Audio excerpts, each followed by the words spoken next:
جن کا مقصد اور عمل جد جہد صرف دنیا، اللہ فرماتے ہیں ان کی مثال اندھوں اور بہروں جیسی ہے۔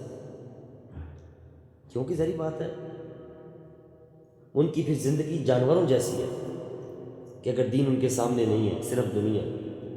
اور دوسرا گروہ جس کا مقصد اور مشن آخرت ہے، دین ہے، اللہ فرماتا ہے اس کی مثال بینا آدمی جیسے دیکھنے والا ہوتا ہے اور جو سننے والا ہوتا ہے، اللہ فرماتے ہیں اس کی طرح ہے۔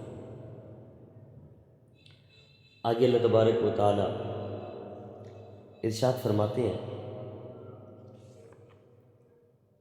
کہ اللہ تبارک و تعالی مختلف انبیاء کے واقعات اور قصے بیان فرماتے ہیں۔ بیان کرنے کے بعد اللہ تبارک و تعالی ارشاد فرماتے ہیں کہ یہ تمام قصے تھے اللہ نے بیان کیے جتنے انبیاء کے، چاہے وہ نوح علیہ السلام ہو، حضرت ہود ہو، حضرت صالح ہو، حضرت لوط ہو، حضرت شعیب ہو، حضرت موسیٰ اور حضرت ہارون ہو۔ یہ قصے بیان کرنے کا مقصد رسول اللہ صلی اللہ علیہ وسلم کی نبوت کی سچائی کو بیان کرنا تھا اور قرآن کے معجزہ ہونے کو ثابت کرنا تھا۔ وہ کیوں؟ اس لیے کہ مشرکین مکہ بخوبی جانتے تھے کہ حضور علیہ السلام امی ہے، آپ نہ قرات جانتے تھے، نہ ہی کتابت سے آشنا تھے، اور نہ ہی رسول اللہ صلی اللہ علیہ وسلم نے کسی کی شاگردی اختیار کی تھی۔ لیکن اس کے باوجود اتنی صحت، باریکی اور کامل درجہ کی درستگی کے ساتھ ان واقعات کو بیان کرنا وحی کے بغیر کیسے ممکن ہو سکتا ہے؟ خود قرآن اس نقطے کی طرف متوجہ کرنے کے لیے انبیاء اور پیغمبروں کے واقعات بیان کرنے کے بعد عام طور پر وحی اور نبوت کا تذکرہ کرتا ہے۔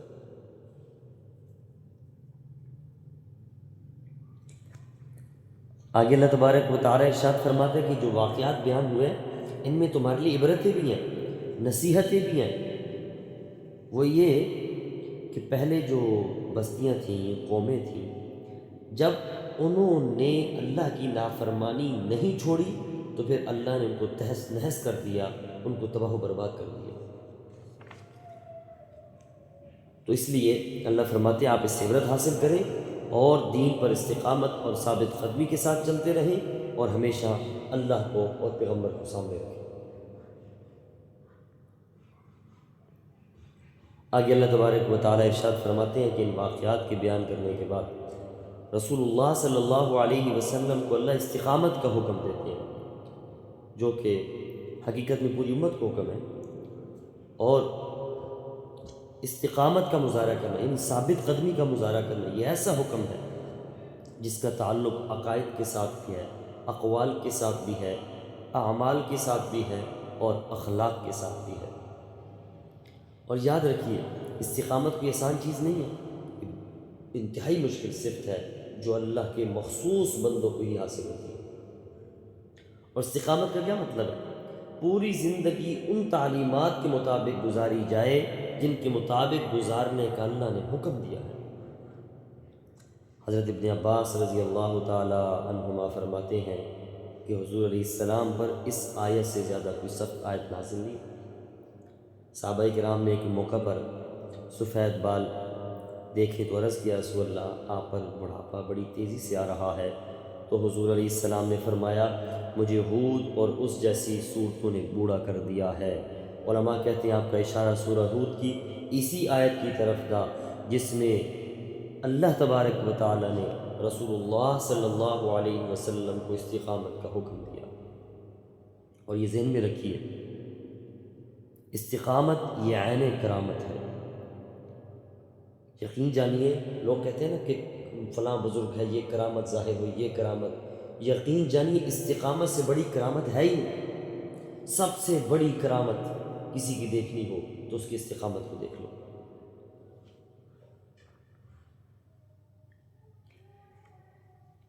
آگے اللہ تبارک و تعالی ارشاد فرماتے ہیں کہ سرکش قوموں پر جو اللہ کا عذاب آیا، اللہ کی گرفت آئی، اللہ کا عذاب نازل ہوا، تو آج بھی اگر کوئی قوم سرکش ہوگی تو اسی طرح اس پر اللہ کا عذاب اور اللہ کی گرفت آئے گی۔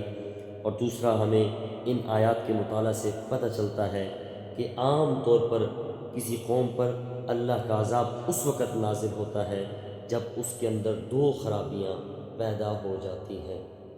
پہلی خرابی یہ کہ ایسے درد مند اور ہوش مند لوگ نہیں رہتے جو انہیں فتنہ فساد سے منع کریں۔ دوسری خرابی، وہ قوم حد سے زیادہ عیش و عشرت اور گناہوں میں مبتلا ہو جاتی ہے۔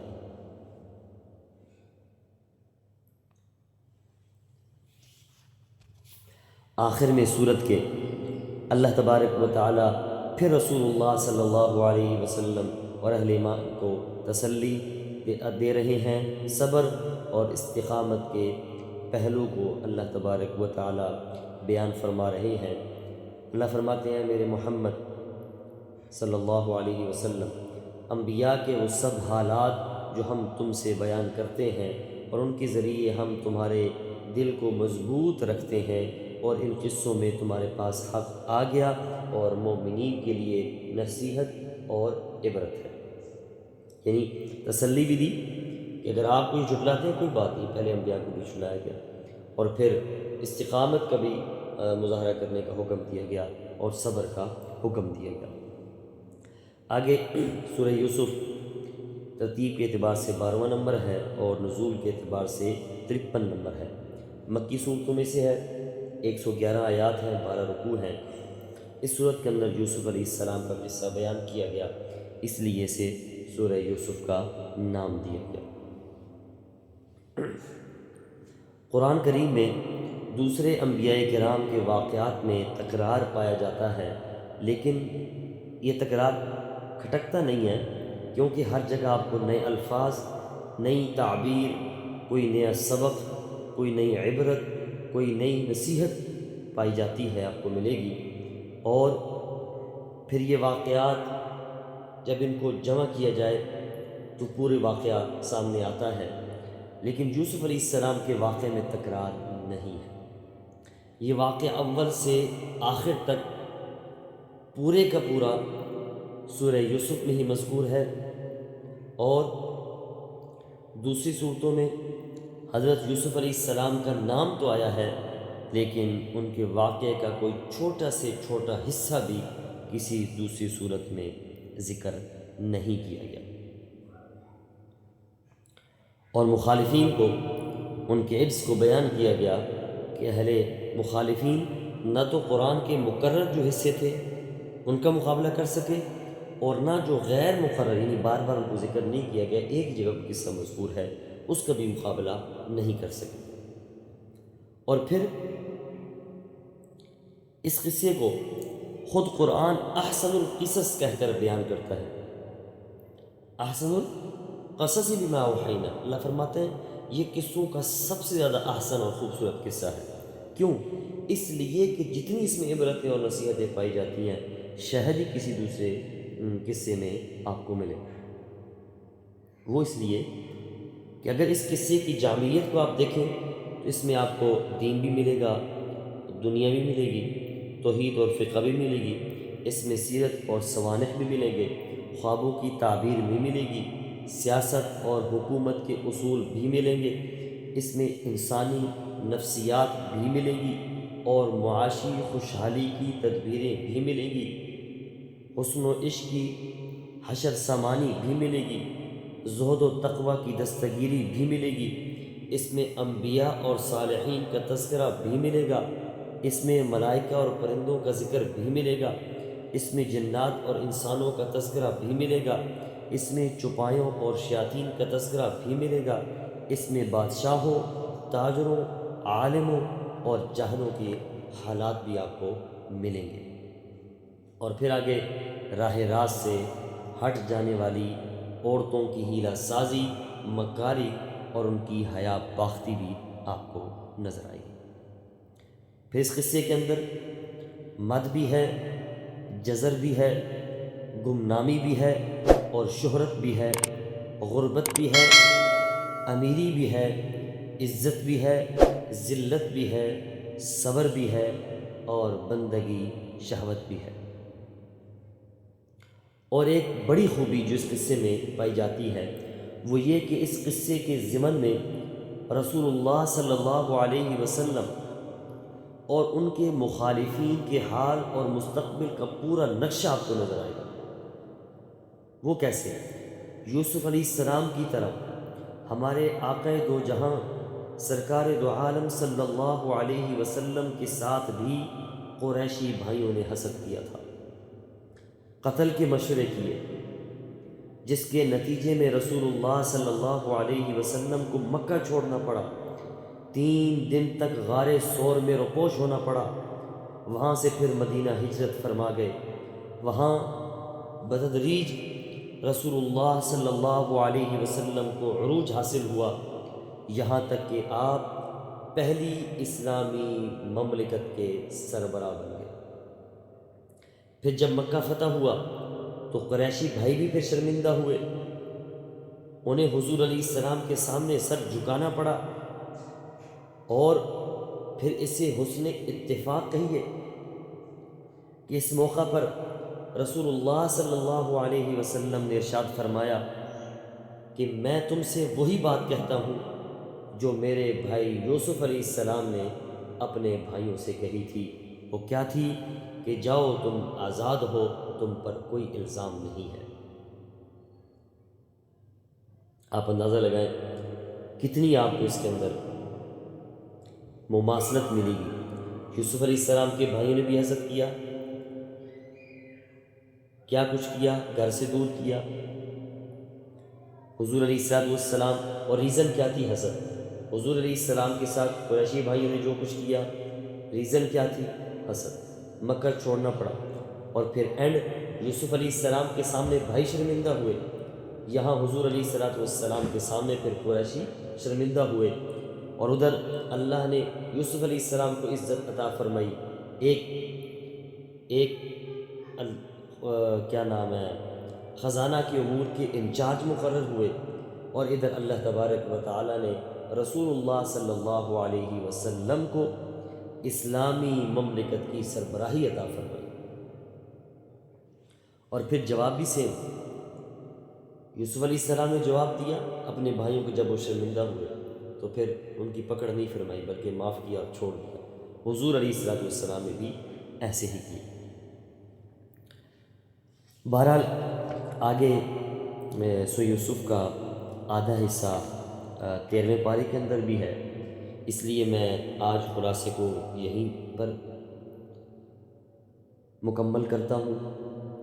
انشاءاللہ العزیز کل 13ویں پارے کے اندر مختصر واقعہ، اور پھر اس کے اندر جو نصیحتیں تھیں، اس کے اندر جو ہمارے لیے عبرتیں ہیں، اور اس میں جو ہمارے لیے سبق ہیں، وہ آپ حضرات کے سامنے بیان کروں گا انشاءاللہ العزیز۔